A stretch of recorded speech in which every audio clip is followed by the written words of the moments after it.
Ah,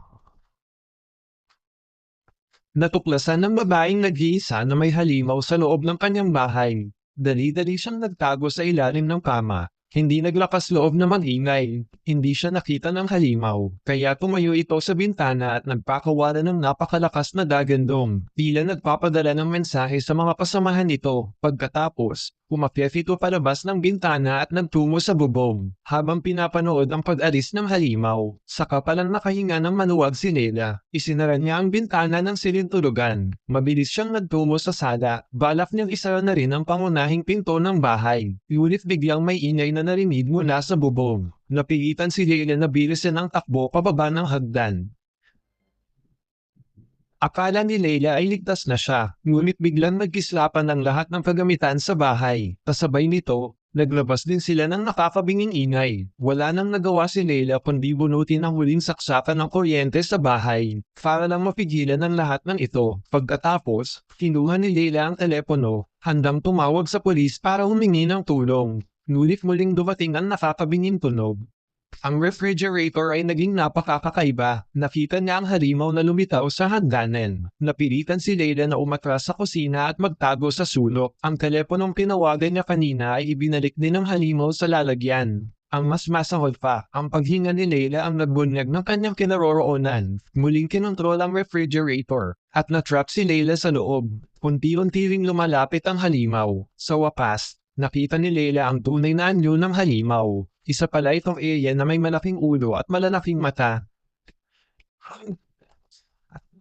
Sumigaw ng malakas si Leila. Itinulak niya ang halimaw at tumakbo palabas ng pinto. Ngunit kinontrol ng halimaw ang pintuan at ibinato ito kay Leila. Si Leila, na nakabawi ng ulirat, ay dali-daling gumapang sa kabilang panig.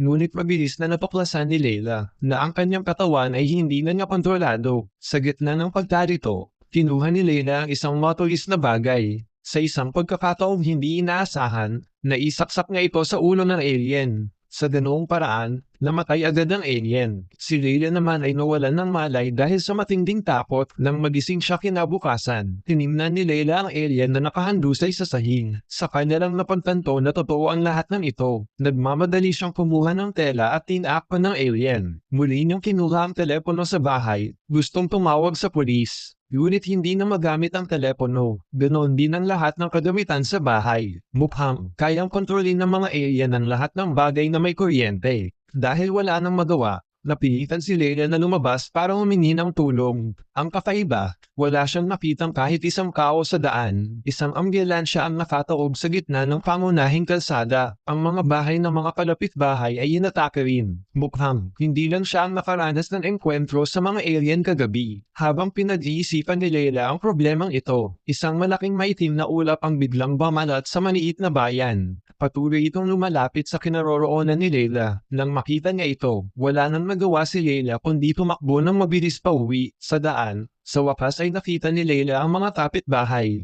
Nagtipon sila, itinaas ang kanilang kanang kamay at nakatingin sa maitim na ulap. Mukha silang napakakaiba at sa kanilang lalamunan, may kung anong bagay na gumagapang palabas. Kontrolado na sila ng mga alien. At naging mga tagasunod nila, dali-daling kumakas si Leila mula roon. Pagbalik sa bahay, natuklasan ni Leila na ang alien na napatay niya kagabi ay bulok na at hindi na makilala. Umaagos ang mabahong uhog mula sa bibig nito. Pinitigan ni Leila ang papas ng uhog sa sahig. Tila may tumakas na kung ano. Nang sundan niya ang uhog papunta sa panumpong ng bulaklak, wala siyang nakita. Habang papalapit ng papalapit ang maitim na ulap, napagtanto rin ni Leila na pumatay siya ng isang alien. Siguradong maghihiganti sila, kaya pagkatapos ayusin ang kanyang isip, bumalik si Leila sa bahay at kinuha ang lighter. Siniwalat ang bahay gamit ang mga kandila, nagpakulo ng 4 na kaldero ng tubig, handa na para sa isang malaking laban kontra sa mga alien. Nang matapos ko nang ihanda ang lahat ng ito, isang pagyayelo ang narinig mula sa labas. Isang nakasisilaw na sinag ng liwanag ang tumama sa loob ng bahay.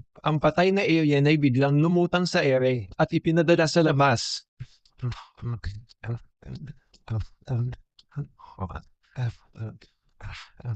Ang sumunod na nangyari ay ang pagdating ng susunod na alien. Sa isang kumpas lang ng kamay ng alien, ang mesa ay agad na tumilapon. Sa likuran, maging ang kutsilyo sa kamay ni Leila ay madaling inagaw. Nang makita ito ni Leila, dali-dali siyang umakyat sa hagdan. Ngunit ang alien ay nagtago sa likuran ni Leila. Dahan-dahang lumalapit sa kanya. Huli na nang mapagtanto ni Leila na may mali. Ah, Ginagamit ni Leila ang lahat ng kanyang lakas at matinding kinagat ang braso ng alien. Dahil sa sakit, mabilis na tumakbo ang alien sa kabilang panig. Dahil wala na siyang sandata sa kamay, nakita ni Leila ang kumukulong tubig sa kalan. Agad na itong kinuha at ibinuwas sa alien. Hindi inaasahan, ang biglaang ideya ni Leila ay naging lubos na epektibo.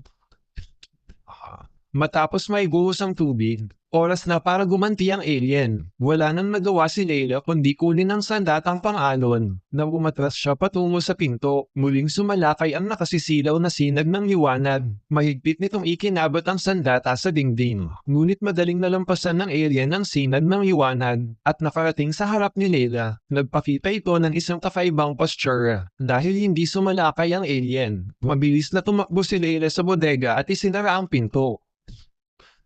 And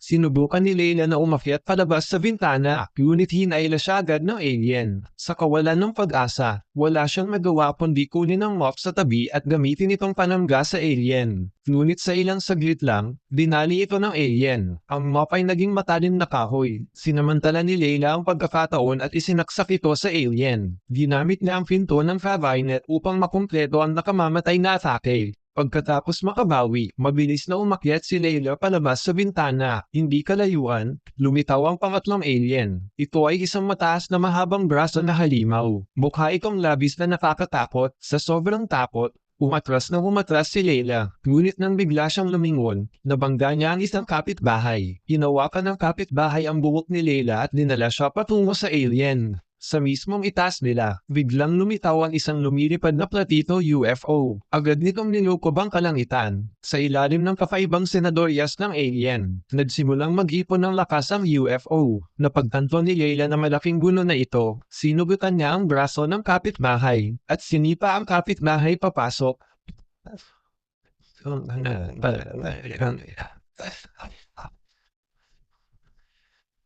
Tila napansin ng alien na mali ang nahuli nito, kaya binitawan nito ang lalaki. Nang makita ang pagkabigo ng paghuli, ang mahabang braso na halimaw ay labis na nagalit, tumakbo ito ng diretso patungo kay Leila. Dinamit ni Leila ang malaking katawan ng mahabang braso na halimaw, at inakit ito sa gurayan na puno ng mga cable ng kuryente. Umaasa siyang makakakuha siya ng kaunting oras para sa sarili. Nang makitang naglaho ang mahabang braso na halimaw, akala ni Leila ay ligtas na siya. Ngunit may isang bagay na bumagsak mula sa bubong. Nakita niyang nasa itaas ang mahabang braso na halimaw at naglabas ng napakakakaibang dagandong. Nagsimula itong tumawag sa mga kasamahan nito sa malayo. Pagkatapos nito, nagsimula na ang pamangaso.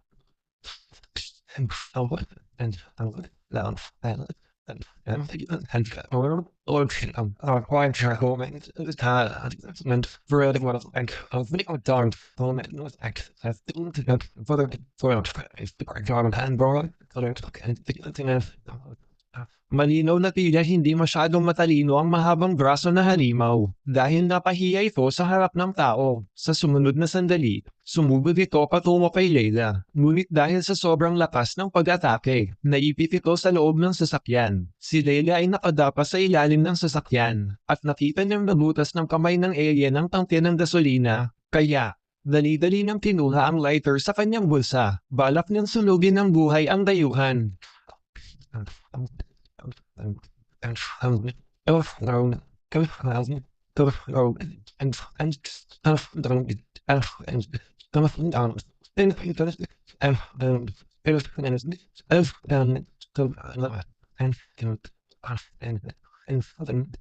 Sa ganoong paraan, nakumpleto ang triple kill. Ang mahabang braso na halimaw ay namatay sa matinding apoy. Nang akala ni Leila ay tapos na ang lahat, biglang lumitaw sa harapan niya ang mahiwagang sinag ng dayuhan, at patuloy itong sumusunod sa bawat hakbang ni Leila. Wala siyang nagawa kundi tumakbo papasok sa bahay. Sa wakas, nakaligtas siya sa matinding panganib. Ngunit pagdating niya sa silid-tulugan, natuklasan ni Leila na wala na siyang takas. Ang lahat ng bagay sa silid-tulugan ay nasipsip at namakit sa isang sulok, wala siyang mapagtataguan. Pagkatapos, tumingin siya sa labas ng bintana, isang pulang sinag ang sumalakay kay Leila. Hindi na makagalaw si Leila. Diretso siyang sinipsip at namakit sa kisame. Ang ikaapat na dayuhan ay lumapit din kay Leila. Nakita niyang nanginginig ang buong katawan ng dayuhan, at iniluwan nito mula sa bibig ang isang uod na puno ng galamay. Dahan-dahan itong lumipad patungo sa bibig ni Leila. Ang Leila na hindi makagalaw ay napilitang lunukin ito. Ngunit sa sumunod na sandali, nagising siya mula sa panaginip. Totoo bang panaginip lang ang lahat ng ito? Pagbaba niya sa hagdan, nakita ni Leila ang kanyang matalik na kaibigan noong bata pa siya. Ngunit matagal na itong namatay,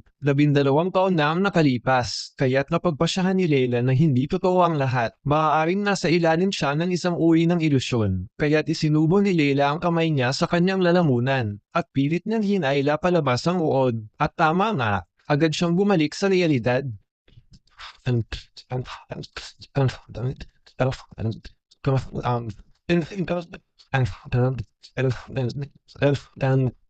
Ang uod naman ay siniksik ng dumarating na UFO. Sinamantala ito ni Leila at tumakbo patungo sa kagubatan. Samantala, napakaraming UFO ang lumitaw sa kalangitan. Mukhang ganap ng sinalakay ang daigdig. Naglakad si Leila patungo sa sentro ng bayan. Ngunit biglang lumitaw sa harapan niya ang isang dambuhalang dayuhan. Natigilan si Leila sa takot nang makita ang dayuhan. Sa sumunod na sandali, sinipsip siya ng mahiwagang sinag. Dinala siya sa loob ng lumilipad na platito. Isang grupo ng mga dayuhan ang nakapanibot kay Leila. Sinisiyasat ang mga alaala ni Leila. Gusto nilang malaman kung anong klaseng tao ba talaga si Leila at kung paano niya nagawang makumpleto ang triple kill. Noong 12 taong gulang si Leila, aksidente niyang napatay ang kanyang matalik na kalaro. Ngunit dahil menor de edad si Leila at hindi naman sinadya ang pagpatay, hindi siya pinarusahan ng batas. Gayunpaman, itinuring si Leila ng mga tao sa bayan bilang isang mamamatay tao. Lahat sila ay umiiwas at lumalayo sa tuwing makikita siya. Kahit ang mga magulang niya ay ayaw siyang makasama, kaya't napilitan siyang manatiling mag-isa sa bahay sa gitna ng kagubatan. At ang bahay na iyon ay parang isang kulungan kung saan nakakulong si Leila. Para sa maliit na bayang ito, si Leila ay parang isang dayo. Kahit gaano pa siya magsumikap, hindi pa rin siya tanggap ng bayan. Matapos siyasatin ng mga dayuhan ang utak ni Leila, gumawa sila ng isang matapang na desisyon. Ipinabalik nila si Leila dahil naniniwala ang mga dayuhan na si Leila ay katulad din nila, parehong mga dayo. Sa esensya, iisa sila. Sinimulan ni Leila ang kanyang bagong buhay. Ngunit naiiba ang sitwasyon para kay Leila ngayon. Ang mga kapitbahay na nakakita kay Leila ay niningitian siya ng may pagmamahal.